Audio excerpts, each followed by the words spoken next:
Chapter 82. The Burglary.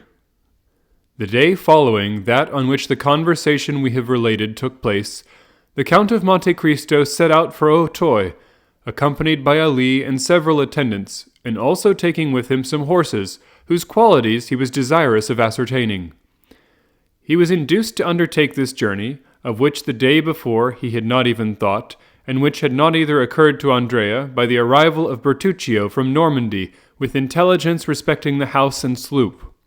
The house was ready, and the sloop, which had arrived a week before, lay at anchor in a small creek, with her crew of 6 men, who, after having observed all the requisite formalities, were ready again to put to sea. The Count praised Bertuccio's zeal, and ordered him to prepare for a speedy departure, as his stay in France would not be prolonged more than a month. "Now," said he, "I may require to go in one night from Paris to Treport. Let 8 fresh horses be in readiness on the road, which will enable me to go 50 leagues in 10 hours." "Your Highness had already expressed that wish," said Bertuccio, "and the horses are ready. I have bought them and stationed them myself at the most desirable posts, namely in villages where no one generally stops."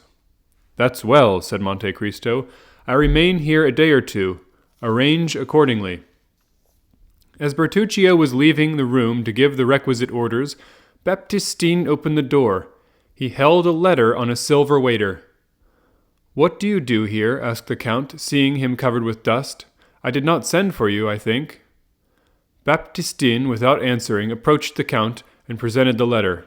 "Important and urgent," said he. The Count opened the letter and read, "Monsieur de Monte Cristo is apprised that this night a man will enter his house in the Champs-Élysées with the intention of carrying off some papers supposed to be in the secretary in the dressing-room. The Count's well-known courage will render unnecessary the aid of the police, whose interference might seriously affect him who sends this advice. The Count, by any opening from the bedroom or by concealing himself in the dressing-room, would be able to defend his property himself. Many attendants or apparent precautions would prevent the villain from the attempt, and Monsieur de Monte Cristo would lose the opportunity of discovering an enemy whom chance has revealed to him, who now sends this warning to the Count. A warning he might not be able to send another time, if the first attempt should fail and another be made." The Count's first idea was that this was an artifice, a gross deception to draw his attention from a minor danger in order to expose him to a greater. He was on the point of sending the letter to the commissary of police, notwithstanding the advice of his anonymous friend, or perhaps because of that advice, when suddenly the idea occurred to him that it might be some personal enemy whom he alone should recognize, and over whom, if such were the case, he alone could gain any advantage, as Fiesque had done over the Moor who would have killed him. We know the Count's vigorous and daring mind, denying anything to be impossible with that energy which marks the great man. From his past life, from his resolution to shrink from nothing, the Count had acquired an inconceivable relish for the contests in which he had engaged, sometimes against nature, sometimes against the world, which may pass for the devil. "They do not want my papers," said Monte Cristo. "They want to kill me. They are no robbers, but assassins. I will not allow Monsieur le Préfect of Police to interfere with my private affairs. I am rich enough, forsooth, to dispute his authority on this occasion." The Count recalled Baptistine, who had left the room after delivering the letter. "Return to Paris," said he. "Assemble the servants who remain there. I want all my household at Auteuil." "But will no one remain in the house, my lord?" asked Baptistine. "Yes, the porter." "My lord will remember that the lodge is at a distance from the house." "Well, the house might be stripped without his hearing the least noise." "By whom?" "By thieves." "You are a fool, Monsieur Baptistine. Thieves might strip the house. It would annoy me less than to be disobeyed." Baptistine bowed. "You understand me," said the Count. "Bring your comrades here, one and all, but let everything remain as usual, only close the shutters of the ground floor." "And those of the first floor?" "You know they are never closed. Go." The Count signified his intention of dining alone, and that no one but Ali should attend him. Having dined with his usual tranquillity and moderation, the Count making a signal to Ali to follow him, went out by the side gate, and on reaching the Bois de Boulogne, turned, apparently without design, towards Paris, and at twilight found himself opposite his house in the Champs-Élysées. All was dark. One solitary feeble light was burning in the porter's lodge, about 40 paces from the house, as Baptistine had said.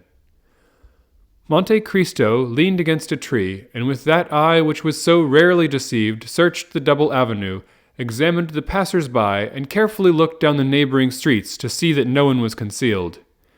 10 minutes passed thus, and he was convinced no one was watching him.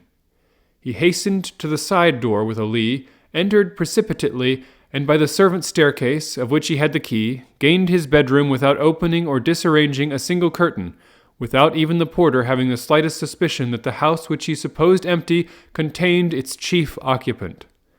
Arrived in his bedroom, the Count motioned to Ali to stop. Then he passed into the dressing-room, which he examined. All was as usual, the precious secretary in its place and the key in the secretary. He doubly locked it, took the key, returned to the bedroom door, removed the double staple of the bolt, and went in. Meanwhile, Ali had procured the arms the Count required, namely, a short carbine and a pair of double-barreled pistols, with which as sure an aim might be taken as with a single-barreled one. Thus armed, the Count held the life of 5 men in his hands. It was about 9:30. The Count and Ali ate in haste a crust of bread and drank a glass of Spanish wine. Then Monte Cristo slipped aside one of the movable panels which enabled him to see into the adjoining room. He had within his reach his pistols and his carbine, and Ali, standing near him, held one of those small Arabian hatchets, whose form has not varied since the Crusades. Through one of the windows of the bedroom, on a line with that in the dressing-room, the Count could see into the street. 2 hours passed thus. It was intensely dark. Still, Ali, thanks to his wild nature, and the Count, thanks doubtless to his long confinement, could distinguish in the darkness the slightest movement of the trees. The little light in the lodge had long been extinct. It might be expected that the attack, if indeed an attack was projected, would be made from the staircase of the ground floor and not from a window. In Monte Cristo's idea, the villains sought his life, not his money. It would be his bedroom they would attack, and they must reach it by the back staircase or the window in the dressing-room. The clock of the Invalides struck 11:45. The west wind bore on its moistened gusts the doleful vibration of the 3 strokes.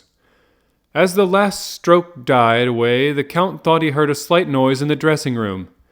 This first sound, or rather this first grinding, was followed by a second, then a third. At the 4th the Count knew what to expect. A firm and well-practiced hand was engaged in cutting the 4 sides of a pane of glass with a diamond. The Count felt his heart beat more rapidly. Inured as men may be to danger, forewarned as they may be of peril, they understand by the fluttering of the heart and the shuddering of the frame the enormous difference between a dream and reality, between the project and the execution.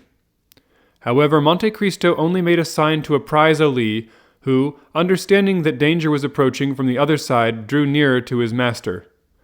Monte Cristo was eager to ascertain the strength and number of his enemies. The window whence the noise proceeded was opposite the opening by which the Count could see into the dressing-room. He fixed his eyes on that window. He distinguished a shadow in the darkness. Then one of the panes became quite opaque, as if a sheet of paper were stuck on the outside. Then the square cracked without falling. Through the opening an arm was passed to find the fastening, then a second. The window was turned on its hinges, and a man entered. He was alone. "That's a daring rascal," whispered the Count. At that moment Ali touched him slightly on the shoulder. He turned. Ali pointed to the window of the room in which they were, facing the street. "Good," said he, "there are 2 of them. One acts while the other watches." He made a sign to Ali not to lose sight of the man in the street, and returned to the one in the dressing-room. The glass cutter had entered, and was feeling his way, his arms stretched out before him. At last he appeared to have made himself familiar with all parts. There were 2 doors. He bolted them both. When he drew near to that of the bedroom, Monte Cristo expected he was coming in, and raised one of his pistols. but he simply heard the sound of the bolts sliding in their copper rings.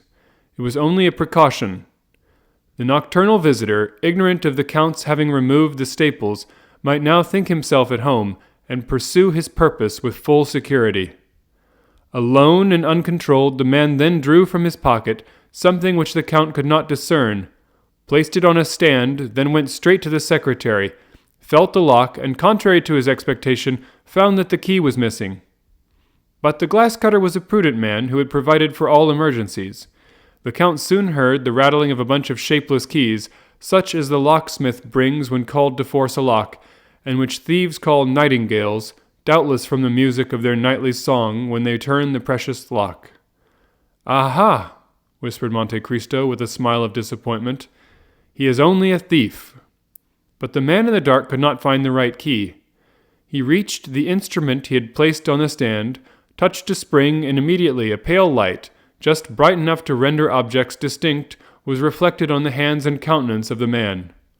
"Hold!" exclaimed Monte Cristo, starting back. "It is—" Ali raised his hatchet. "Don't stir," whispered Monte Cristo, "and put down your hatchet. We shall require no arms." Then he added some words in a low tone, for the exclamation which surprise had drawn from the Count, weak as it had been, had startled the man, who remained in the position of the old grinder. It was an order the Count had just given, for immediately Ali went noiselessly and returned, bearing a black dress and a three-cornered hat. Meanwhile, Monte Cristo had rapidly taken off his greatcoat, waistcoat, and shirt, and one might distinguish by the glimmering through the open panel that he wore one of those pliant tunics of steel mail, of which the last in France, where daggers are no longer feared, was worn by King Louis XVI, who feared the dagger at his breast, and whose head was cleft with a hatchet.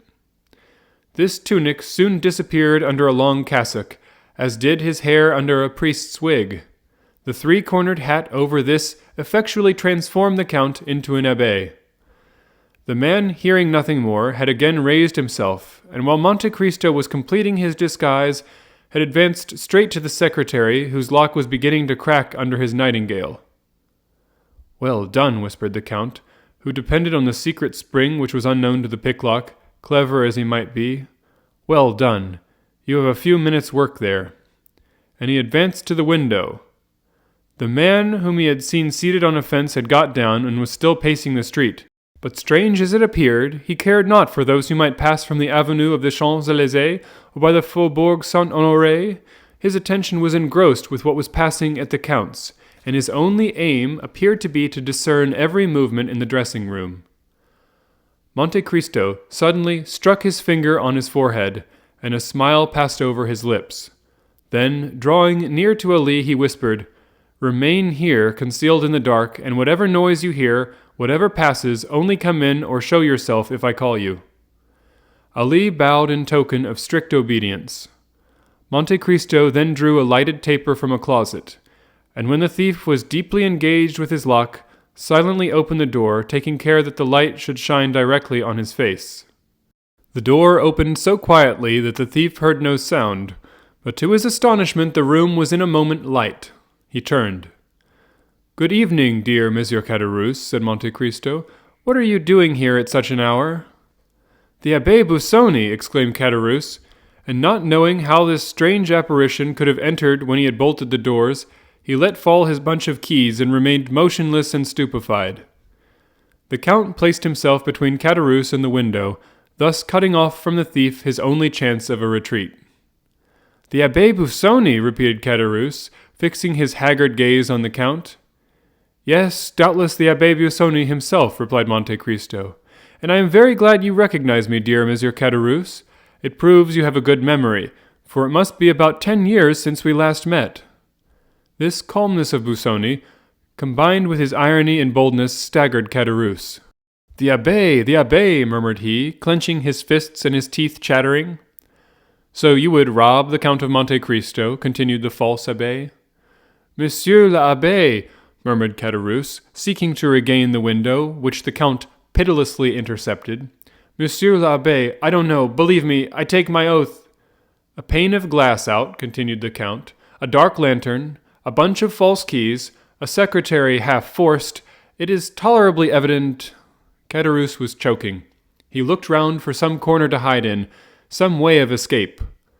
Come, come, continued the Count, I see you are still the same, an assassin. Monsieur l'Abbé, since you know everything, you know it was not I, it was La Carconte. That was proved at the trial, since I was only condemned to the galleys. Is your time, then, expired, since I find you in a fair way to return there? No, Monsieur l'Abbé, I have been liberated by someone. That someone has done society a great kindness. Ah, said Caderousse, I had promised— And you are breaking your promise, interrupted Monte Cristo. Alas, yes, said Caderousse, very uneasily. A bad relapse that will lead you, if I mistake not, to the public square. So much the worse, so much the worse. Diavolo, as they say in my country. Monsieur l'Abbé, I am impelled— Every criminal says the same thing. Poverty! Pshaw, said Busoni, disdainfully. Poverty may make a man beg, steal a loaf of bread at a baker's door, but not cause him to open a secretary in a house supposed to be inhabited.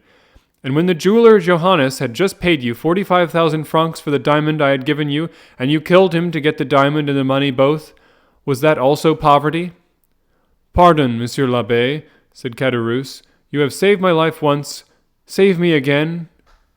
That is but poor encouragement. Are you alone, Monsieur l'Abbé, or have you there soldiers ready to seize me? I am alone, said the Abbé, and I will again have pity on you, and will let you escape, at the risk of the fresh miseries my weakness may lead to, if you tell me the truth.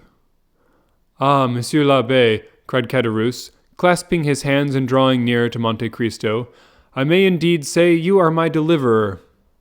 You mean to say you have been freed from confinement? Yes, in truth, Monsieur l'Abbé. Who was your liberator? An Englishman. What was his name? Lord Wilmore. I know him. I shall know if you lie. Monsieur l'Abbé, I tell you the simple truth. Was this Englishman protecting you? No, not me, but a young Corsican, my companion. What was this young Corsican's name? Benedetto. Is that his Christian name? He had no other. He was a foundling. Then this young man escaped with you? He did. In what way? We were working at Saint Mandrier near Toulon. Do you know Saint Mandrier? I do. In the hour of rest between noon and 1 o'clock.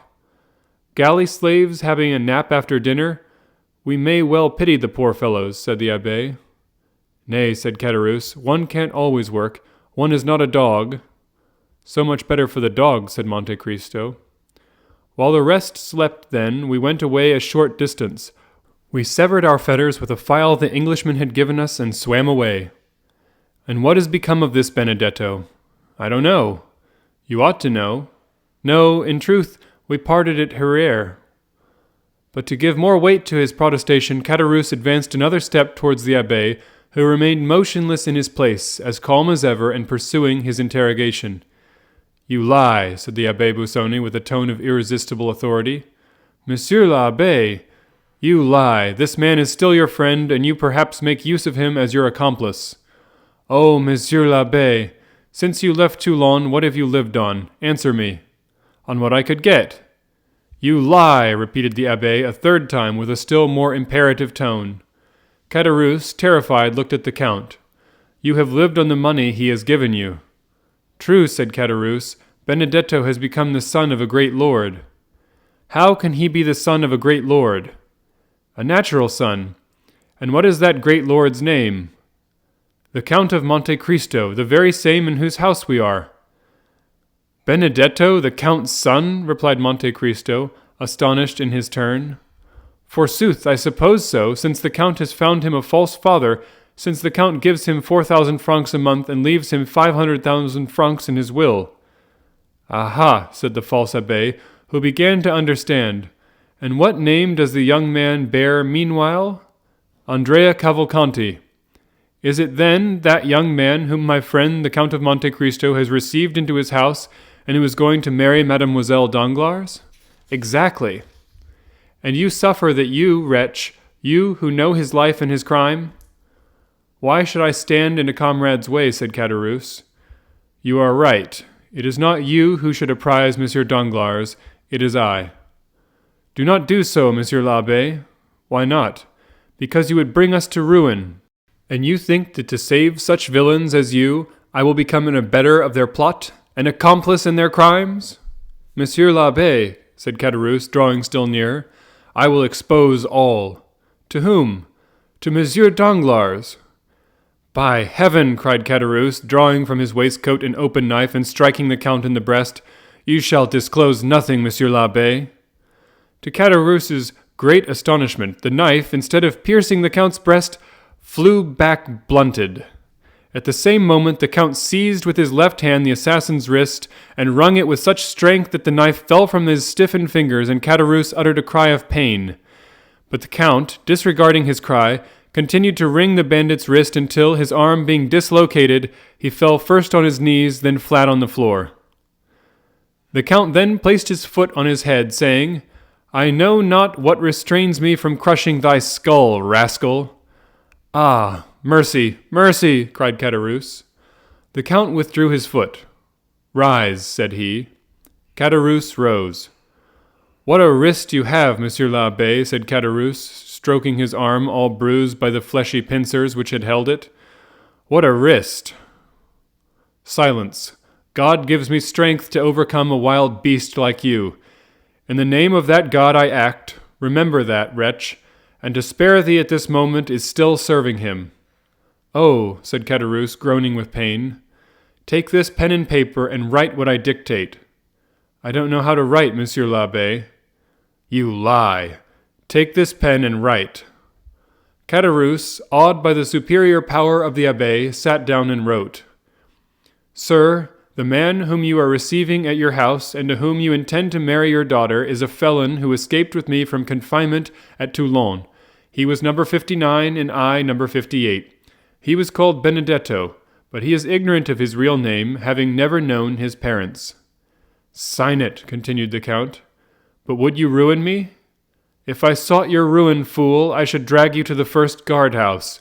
Besides, when that note is delivered, in all probability you will have no more to fear. Sign it, then. Caderousse signed it. The address, Monsieur le Baron Danglars, banker, Rue de la Chaussée d'Antin. Caderousse wrote the address. The abbé took the note. Now, said he, that suffices. Begone. Which way? The way you came. You wish me to get out that window? You got in very well. Oh, you have some design against me, Monsieur l'Abbé. Idiot, what design can I have? Why, then, not let me out by the door? What would be the advantage of waking the porter? Monsieur l'Abbé, tell me, do you not wish me dead? I wish what God wills. But swear that you will not strike me as I go down. Cowardly fool! What do you intend doing with me? I ask you, what can I do? I have tried to make you a happy man, and you have turned out a murderer. Monsieur l'Abbé, said Caderousse, make one more attempt. Try me once more. I will, said the Count. Listen, you know if I may be relied on. Yes, said Caderousse. If you arrive safely at home. What have I to fear except from you? If you reach your home safely, leave Paris, leave France, and wherever you may be, so long as you conduct yourself well, I will send you a small annuity, for, if you return home safely, then... Then, asked Caderousse, shuddering, then I shall believe God has forgiven you, and I will forgive you too. As true as I am a Christian, stammered Caderousse, you will make me die of fright. Now begone, said the Count, pointing to the window. Caderousse, scarcely yet relying on this promise, put his legs out the window and stood on the ladder. Now go down, said the abbé, folding his arms. Understanding he had nothing more to fear from him, Caderousse began to go down. Then the Count brought the taper to the window, in order that it might be seen in the Champs-Élysées that a man was getting out of the window while another held a light. What are you doing, Monsieur l'Abbé? Suppose a watchman should pass. And he blew out the light. He then descended, but it was only when he felt his foot touch the ground that he was satisfied he was safe. Monte Cristo returned to his bedroom, and glancing rapidly from the garden to the street, he saw first Caderousse, who, after walking to the end of the garden, fixed his ladder against the wall at a different part from where he came in. The Count, then looking over into the street, saw the man who appeared to be waiting run in the same direction and place himself against the angle of the wall where Caderousse would come over. Caderousse climbed the ladder slowly and looked over the coping to see if the street was quiet. No one could be seen or heard. The clock of the Invalides struck 1. Then Caderousse sat astride the coping and, drawing up his ladder, passed it over the wall, then began to descend, or rather to slide down by the 2 stanchions, which he did with an ease which proved how accustomed he was to the exercise. But once started, he could not stop. In vain did he see a man start from the shade when he was halfway down. In vain did he see an arm raised as he touched the ground. Before he could defend himself, that arm struck him so violently in the back that he let go the ladder, crying, "Help!" A second blow struck him almost immediately in the side, and he fell, calling, "Help! Murder!" Then, as he rolled on the ground, his adversary seized him by the hair and struck him with a third blow in the chest. This time Caderousse endeavored to call again, but he could only utter a groan, and he shuddered as the blood flowed from his 3 wounds. The assassin, finding he no longer cried, lifted his head up by the hair. His eyes were closed and mouth distorted. The murderer, supposing him dead, let fall his head and disappeared. Then Caderousse, feeling that he was leaving him, raised himself on his elbow, and with a dying voice cried with great effort, "Murder! I am dying! Help, Monsieur l'Abbé, help!" This mournful appeal pierced the darkness. The door of the back staircase opened, then the side gate of the garden, and Ali and his master were on the spot with lights.